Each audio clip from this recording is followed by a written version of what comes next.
Chocolate কেকের আমি এতদিন যাবত যে কয়টা ভিডিও শেয়ার করেছি তারই মধ্যে এটা হচ্ছে আরও একটি ভিডিও। এই কেকটাকে আমি ডেকোরেশন করেছিলাম স্কাই ব্লু কালার দিয়ে কভার করার পর হোয়াইট কালার অ্যান্ড হচ্ছে গ্রিন কালার দিয়ে। তো আমি হোয়াইট কালারটা দিয়ে ফার্স্টে হচ্ছে কেকের চারিদিকে লেস আকারে দিয়ে দিচ্ছি। চোখে দেখেই বুঝতে হবে, সেটা বলে বোঝানো যাবে না। তারপর হচ্ছে আমি 124 নাম্বার রোজ নজল দিয়ে এই ছোট ছোট চেরি ফুলের মতো করে কেকের চারো কর্নারে বসিয়ে নিচ্ছি। দেখতেই পাচ্ছেন আমি কিভাবে ফ্লাওয়ারগুলোকে বানাচ্ছি। তো ততটা সুন্দর হয়নি, তারপরে চেষ্টা করেছি যতটুকু সম্ভব একটা সুন্দর করে ডেকোরেশন করার জন্য। তারপর হচ্ছে আমি এর মাঝে গ্রিন কালার অ্যাড করে বোটা দিয়ে দিয়েছি। আর কেকের লেসের মাঝখানে জায়গাগুলোকে ফাঁকা ফাঁকা লাগছিল, সেই জন্য আমি এর মাঝখান দিয়ে একটা ছোটো সাইজের স্টার নজল দিয়ে আমি এগুলাকে ভরাট করে দিয়েছি।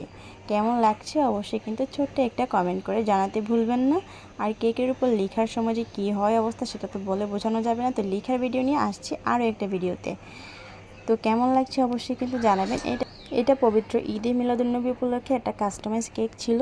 কেমন লাগছে অবশ্যই কিন্তু ছোট্ট একটা কমেন্ট করে জানাবেন।